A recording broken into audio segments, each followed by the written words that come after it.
Hello, and welcome back to the Yarns and Brews podcast. I'm Amanda, your host, hopefully coming back with a lot to show after the new year. I know it's been a little while since I've seen you all. I just kind of took a bit of a break because I wasn't knitting a whole lot. I didn't have a whole lot of quiet time to record a podcast, so I'm taking this opportunity right now while the house is really quiet to film a new podcast and just kind of enjoy the new year. I am currently drinking some tea. This is the Ahmed tea, Strawberry Sensation. It's been my new favorite, so I'll just show this. But yeah, this has been my new tea that I've been drinking a lot during the holiday season. It's very bright and cheerful. If you like strawberries, the strawberry flavor is amazing in this tea. So I do have a few finished objects to show, thankfully. I'm currently wearing one. This is the Doocot sweater by Kate Davies, and it is knit in Fiber Tales, one of her batches of Gotland yarn. I believe this is a Gotland Romney mix. Otherwise, it's just something that the mill threw in there. I know that you typically have to mix Gotland to give it more loft, but this is what it looks like. And I have not washed this yarn yet, or this sweater, so I imagine it will soften up. It is kind of, I don't know, there's definitely a sensation when you wear it, but it doesn't really bother me unless it's a really warm day, and then it does feel quite prickly against my skin. But for my sweater, I did make a few changes. So I am wearing mine inside out currently on the purl side. I just like the way it looks a little bit better, and so I added the ribbing on the purl side versus on the knit side. It shows up a little bit differently. I was really inspired to make this pattern because Taylor Owen on her podcast, the Thread to Mend podcast, she had made one out of a really gorgeous, I think it was a combination of yarn, but hers was in more of a creamy off-white colorway. And I really liked her version, but I wanted to use yarn that was already in my stash, so I went ahead and moved forward with the Gotland yarn. And plus, I kind of saw it as more of a mashup. So Fiber Tales, in some of her earlier episodes of her podcast, she had a beautiful Gotland sweater on that her mother had made her. And so I felt like this design kind of resembled that as well. So I kind of got the best of both worlds, trying to emulate one sweater while also, creating this lovely pattern. So I'm not one to really re-knit patterns a whole lot, but I do think that I might re-knit this one in maybe like an off-white and green colorway, kind of like Taylor's. So this is the Doocot sweater, and I finished it, I think, end of October, early November. It has been just kind of one of my go-to sweaters ever since then.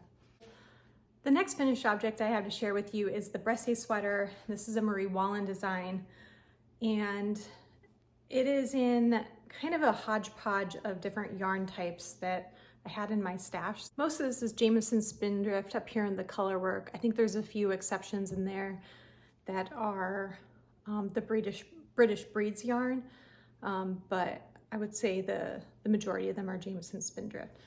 However, the body, this green color, that is Harrisville Shetland, and I think looking back now, I knew that there might be gauge issues, but I didn't know to what extent, and there are some major issues with this sweater. So first off, you can kind of see it here, but the non-color work portion kind of billows out from the color work.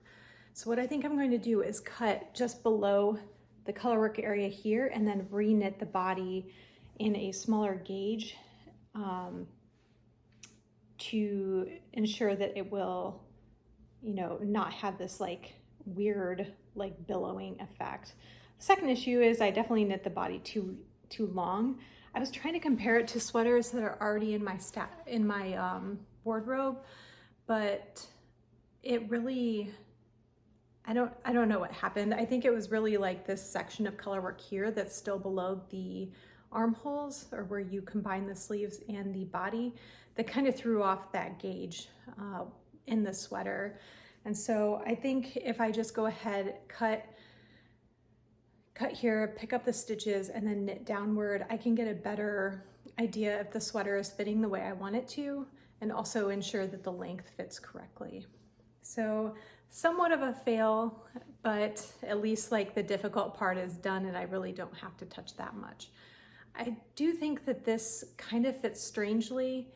I have had this issue with other sweaters, but when I lift my arms up, it's not doing it as much today, but I've noticed in the past that sometimes it buckles here.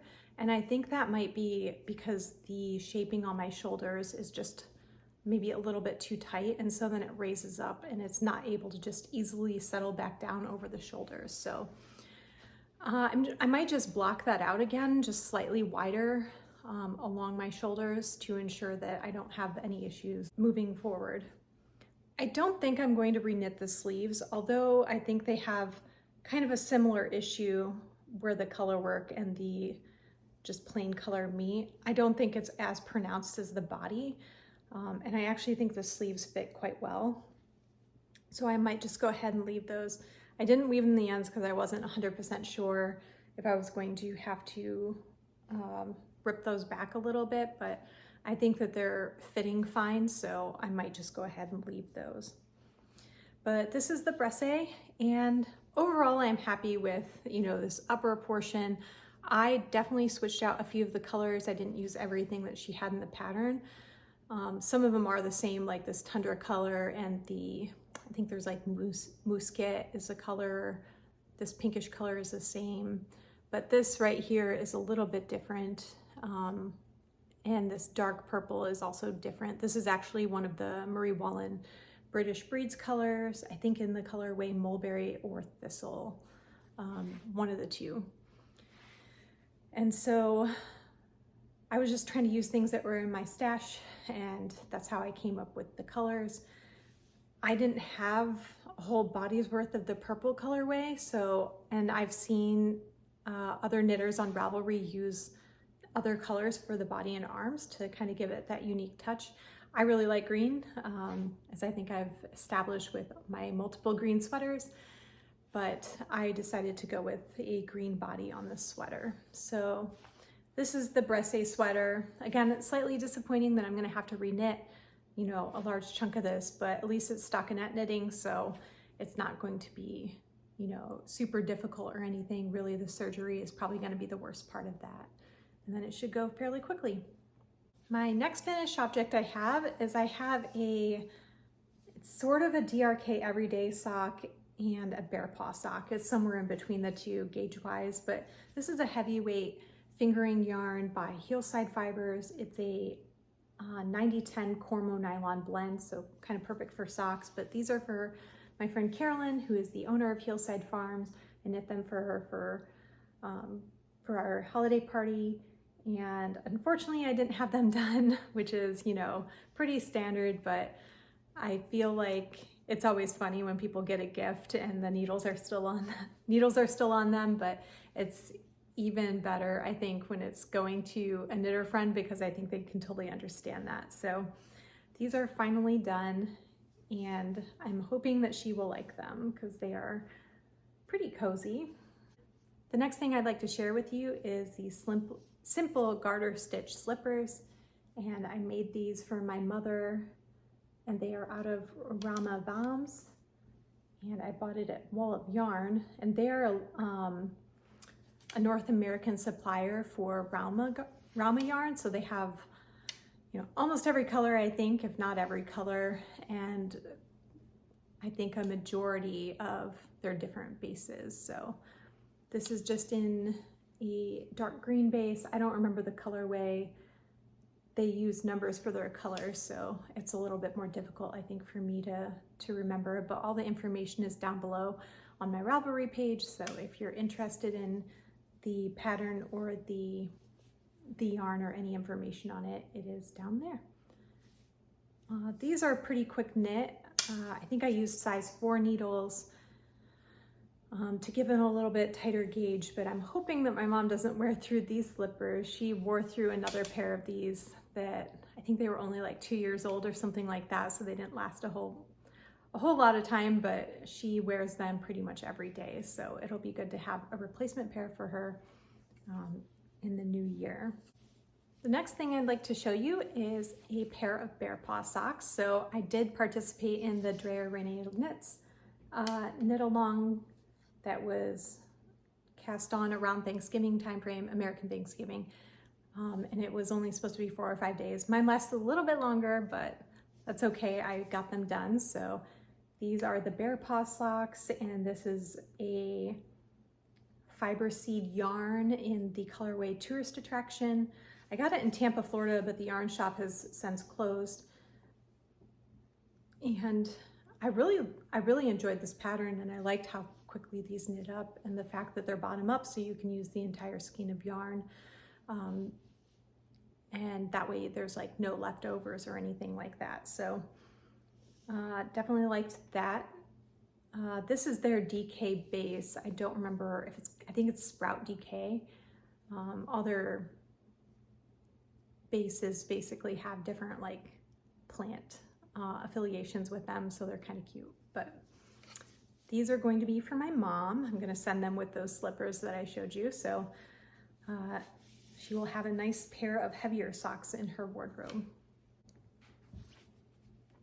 I have 2 more finished objects to show, but I gave them away already. So the first one is the Pull the Wool Over hat. That's knit out of Woolfolk Luft in just their all black colorway. So it's black wool that's blown through, I think it's a cotton core, but both of them are black.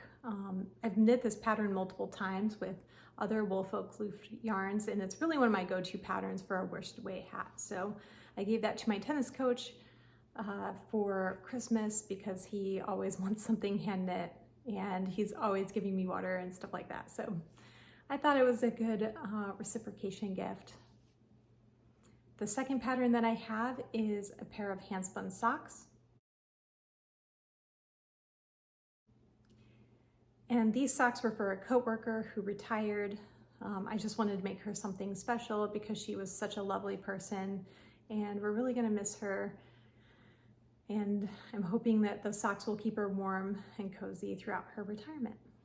That fiber was Lazy Living fiber. I spun it into a 3-ply yarn, which gave it more of a muddled appearance than what I was really hoping for. I wish I would have chain plied it, but you know, once you do something, it's hard to go back. So that was the yarn. I thought they turned out really well in the socks. I was actually much happier with how the socks knit up than the actual skein of yarn.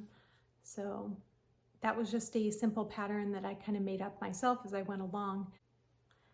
And that's pretty much it for finished objects. I will go into my whips now.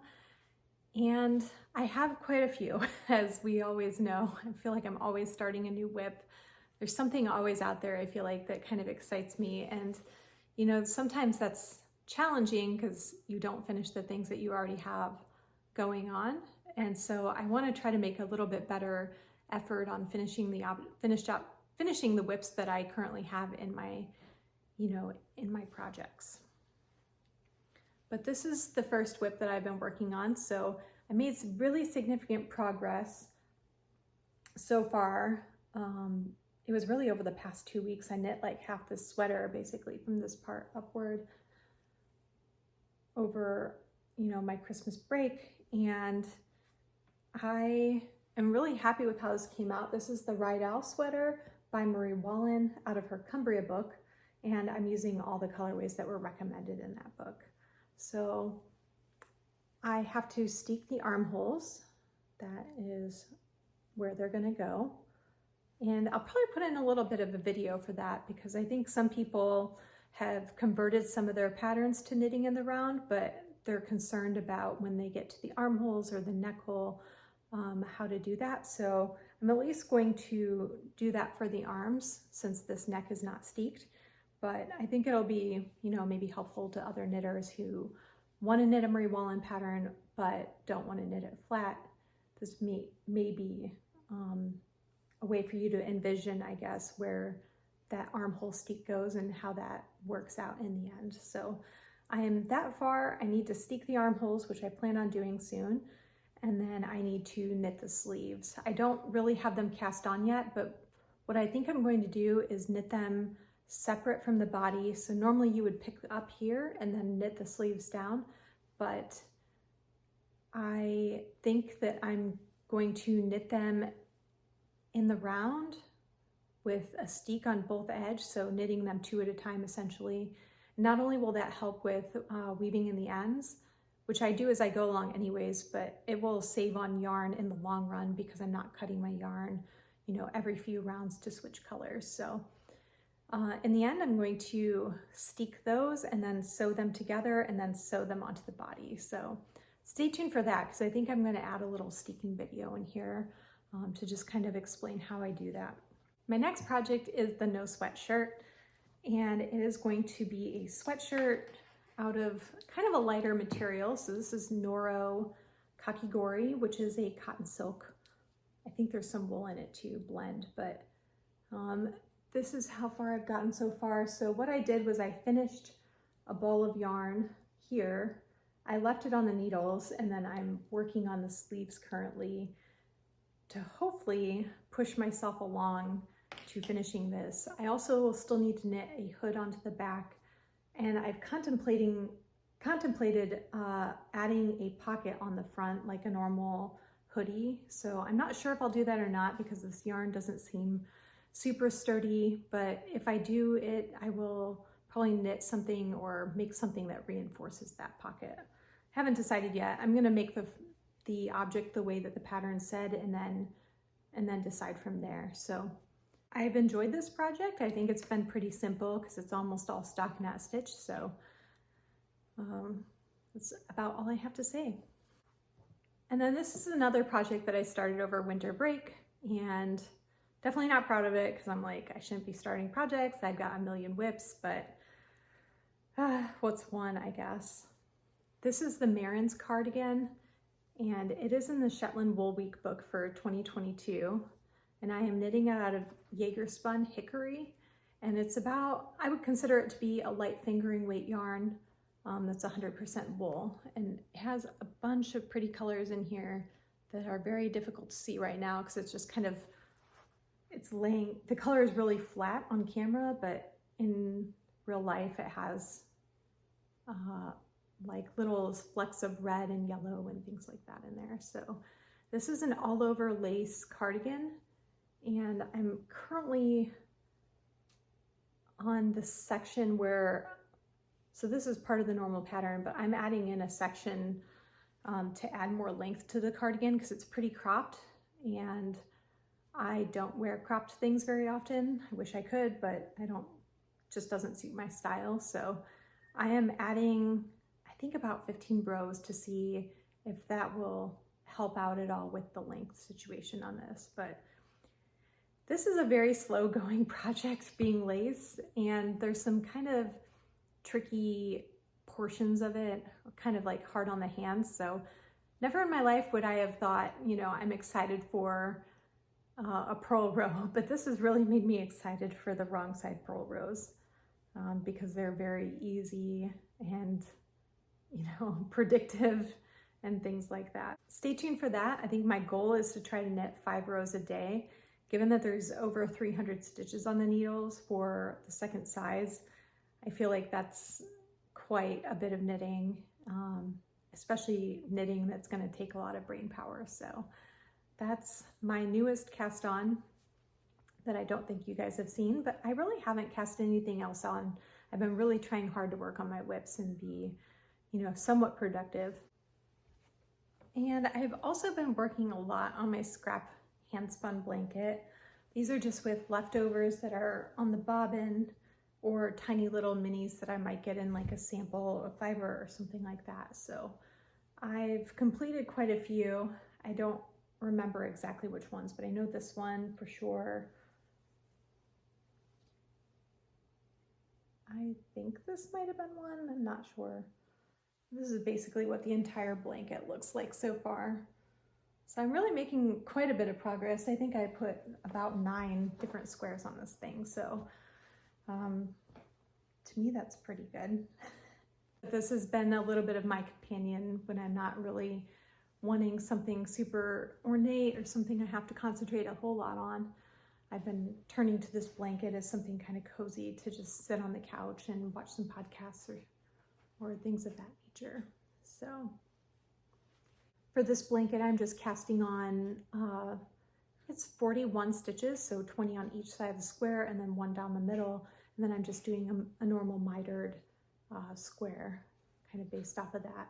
I did kind of create a pattern with those mitered lines, so you can kind of see that they all kind of arrow outward from the middle and create a little bit of an effect there. And then for spinning projects, I have been spinning quite a bit. So this is created by LCB in the colorway Flower Petal.